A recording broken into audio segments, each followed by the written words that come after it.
playing Bama now. What's the experience last year teach you about winning and still knowing they're important games before you get there? Exactly what you said. Our main goal this week is just to focus on Auburn. We clinched the East. That's great. Now it's back to work. It's now Monday, and we just are back to the drawing board. Ready for this week. So we're not worried about really anything down the line except Auburn. Well, we also look at kind of the importance of this Auburn game. I mean, you're going to be the SEC championship game no matter what happens, but there are other goals that this could impact, like the playoff down the road. And still, Exactly. We want to write our story a certain way, and we want to win everything possible. So this week is all we're worried about. The SEC championship. It has its own time, but at this moment, our main focus, and 100% effort is our goal. What are your memories of the Auburn game here 2 years ago? That was one of the better games that year. I was coming back, I was playing. I just started playing a lot when I first started. I got a sack that game. I had a great game, and we won. And the atmosphere was ridiculous. Everybody was playing together, and it was just an electric game. And I'm probably gonna remember that in the first game. I just had a lot of fun with my teammates, and those moments you remember. And roles were reversed. They were the ranked team, and y'all had the upset. So what are you expecting out of them? They always play us hard. It doesn't matter what their record is or what our record is. Always ranked. It's just a hard football game. It's always physical. We always have guys, smash mouth football. That's what it is. This is the third time you're going to be playing Auburn in a calendar year, like Kirby was saying. How does that familiarity affect how this matchup goes? You got two good football teams, playing against each other, competing and, playing their hearts out.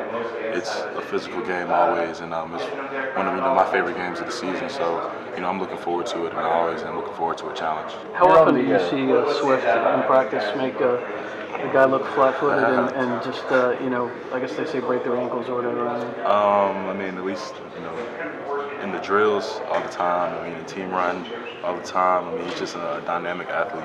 We got some really powerful backs, and they got some great agility and some great speed. And I think that actually helps us because when we're on defense, we're facing other backs. We know not to be flat-footed.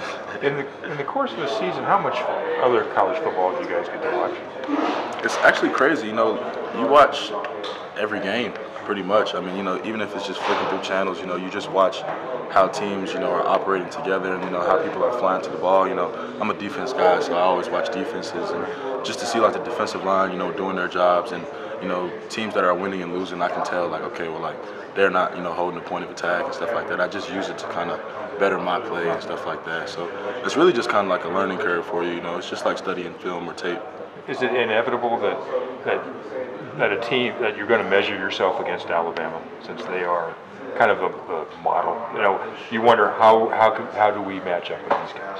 Other teams may do that, but I think the thing about Georgia is it's just Georgia. It's always been about Georgia, and we only focus on us. We are the top contender in our eyes. So we just worry about what we do, and if we just focus on us, then we'll have our own success, and we don't have to worry about anyone else's. Jonathan, you're on the leadership committee. Is there like a rule against saying anything about the Alabama game in the locker room, like you haze them, a moratorium, on saying Alabama or anything about that game? No, not really. I think really everyone's just focused. You just kind of have to keep the main thing, and that's what we like to do because if you think about other things, you won't focus on the task at hand, and you'll have slip-ups and mess-ups. And we don't want or need any of that. When you're going up against Swift and Holyfield in practice, are they different coming out of the backfield as far as what you're having to do? What do you mean? Are their styles similar, different? Which is there a different challenge to either one bringing them down? Yeah, they both have different dynamics. They both can do a lot of the same things. They both are powerful running backs, but they have swift moves and they have quick movements and cuts and jump cuts. They'll reverse the field on you. You just have to be ready for anything they throw at you in practice. What are your I'm sorry. No, go ahead. What are your observations of the offensive line and all the injuries they've been dealing with and the rotating and the changing? I think that just goes to show that our guys are tough. When you're in the trenches, dealing with offensive line and defensive line, you're going to get banged up. And most people don't, they can't appreciate, the stuff that we have to do, in the trenches, doing a lot of the dirty work. It's not easy, the guys that are banged up are fighting and, ready to get back on the field and they want to. And it just shows that, our depth is really important this year. And, we have guys that not necessarily start, but can go in those roles and compete and do well for us. And a lot of young guys. Exactly. What's impressing you about them?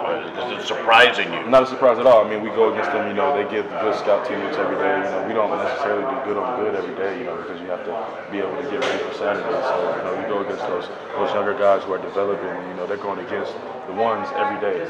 So they're getting better, and they're also getting you better. And you got good looks on both sides of the ball, whether it's good on good or team versus scouts or anything like that. So it's just great work. Jonathan, now that you guys have had a couple games that you've had the past 2 weeks, what was the role of the bye week after the LSU game and kind of getting you guys refocused and resulting in the performances you guys have had? A bye week for us is always a chance to go back to the basics. Work on tackling and stopping the run and just holding your gaps up and just kind of making sure your team is unified and close knit and everybody's working together on all cylinders.